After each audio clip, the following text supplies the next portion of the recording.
Happy Halloween, guys! For many years, I have been wanting to do Arttober, but I have never had the time to do it. But this year, I wanted to do at least some art challenge. I remember last year seeing this video by Hanacue, where she drew Venti from Genshin Impact in different Halloween costumes, and I got inspired to do a similar challenge myself too. For the character, I chose Hatsune Miku, but instead of drawing her in the costumes, I wanted to draw her as the creatures. I mostly draw illustrations, but I also want to improve my character design skills, so I thought this would be a great challenge for that. I'm really bad at making decisions, and because of that, designing characters takes a lot of time for me. I tried making this as fast as possible though, so I wouldn't get stuck to not being able to choose things. My main goal was just that it's recognizable as Miku and has a good silhouette, color palette, and so on, but I didn't really pay attention to storytelling since there wasn't really a story. I've also been wondering if I should start doing line art again, so I tried working on that and my drawing speed a bit. I first of course had to choose which creatures I wanted to draw, but I already had some in mind that I knew I wanted to draw, like a vampire and a ghost, but I tried to rule out 2 similar ones. I originally was gonna make 6 different designs, but I wanted to post this video on Halloween, and I'm already late for that, so I only ended up making 3. I'm sorry guys. I decided to start out with Mummy Miku. Mummies are the bodies of animals or humans that have been preserved to prevent further decaying after death. At ancient Egyptians believed that the mummification would allow the people to live forever in the next world, which has led to a lot of literature and movies where they have been often brought back to life to menace the living. I wanted her to look like she wasn't preserved very well.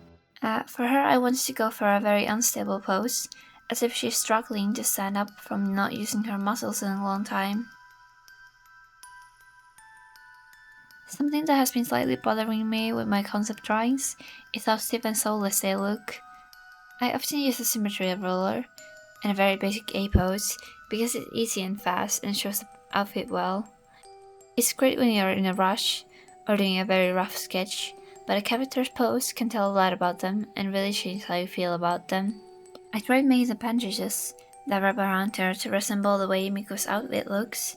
Also, I made some of them hang loose and some look really tight to kind of show that she wasn't mummified well.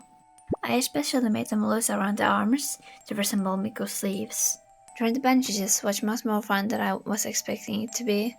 Now looking at it, I wish I would have made the hair a bit less wide. I think it still suits the design quite well. I gave her a hime cut, but tried to make the shapes in her hair to slightly look like the bandages. I wanted all the designs to include Miku's 01, so I tried making it kind of look like the flesh around her shoulder had coincidentally rotted in the shape. When a human dies, their blood circulation declines, causing the skin to look pale or bluish, so I tried making her skin tone look like that. I went for an overall neutral and desaturated color palette, except giving her a yellow eye, because why not? I added some blue splashes to the parts of her bandages that Miku's original design has them at to make her look a little bit more interesting. By darkening the bandages around the arms and feet, it helps drive the attention back to the face, where you would usually want people to look at in a character. It was just time to add some shadows and lighting, and then Mummy Miku was done.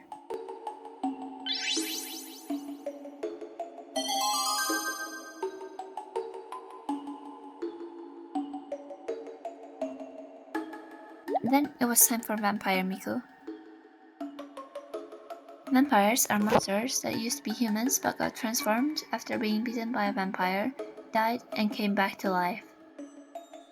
Most of the time they are depicted as pale, with fangs, wearing gothic, Victorian, and aristocratic clothing.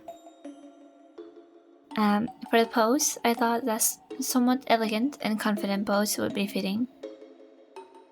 I'm not sure why, but often when I think of a vampire hairstyle, I think of bee bangs, so I went with kinda like that, but I changed it up a little bit.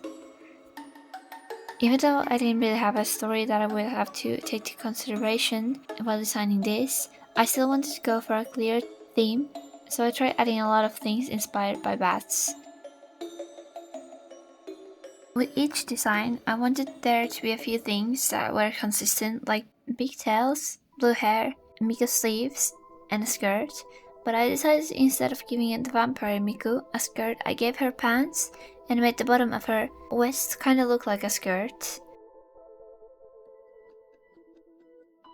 Since vampires can be in the sun, I made sure most of her skin would be covered, and I gave her a sun umbrella. A lot of the Miku designs I have seen have been very cutesy and colorful, but even though I love those things, I decided to make this a bit on the darker side, more than cute, but I hope you all like them, and if you do, maybe give this video a like. Miku's original design already has some black and red, but I wanted to add more of those colors, since those are quite recognizable for a vampire. Then just added some lighting and shadows, and ta-da! Vampire Miku done!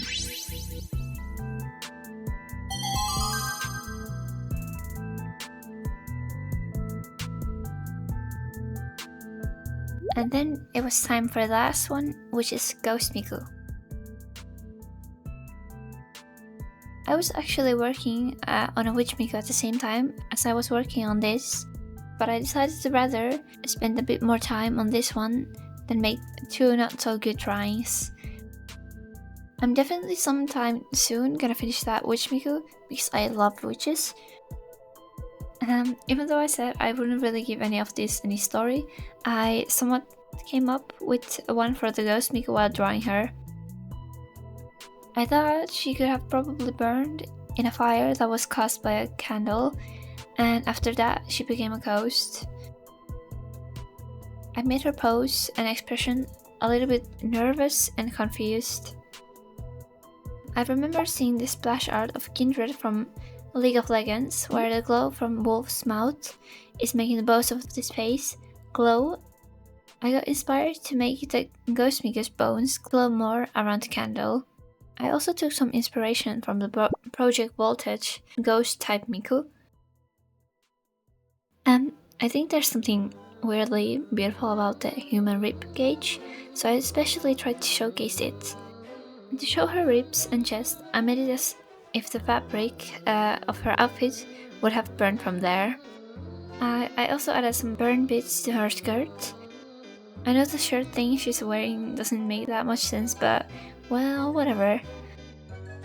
I gave her a candle in her right hand to show more of how she died. I was at first struggling to choose what kind of skirt I would give her, but I ended up going for a very simple one. I wanted most of the details to be around the face to keep the rest of the design very simple. I really like the smoke in the pigtails of the Project Voltage ghost type Miku's design, so I added that to her too, but slightly different. I also added some of the smoke to other places too.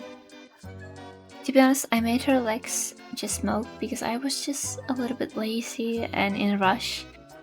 The design felt a bit empty, so I added a bow made out of rope around her chest area, and I also added a rope around her hips to resemble that ribbon thingy that Miku has.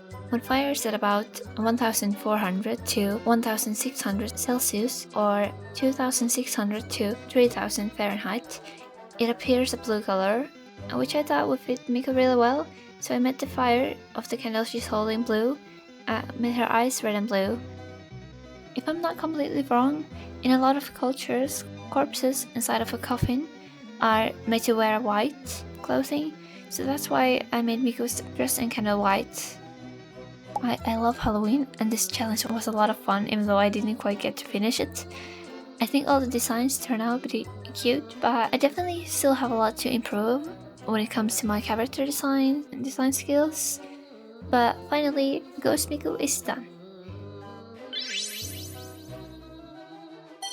My favorite of these is probably the Ghost Miku, but I'm really happy with how the Vampire Miku's drawing came out. Which one is your favorite, and would you guys like to see me do more character design stuff, or do you just prefer illustrations? You can be honest. I hope your all's Halloween has been wonderful. Bye!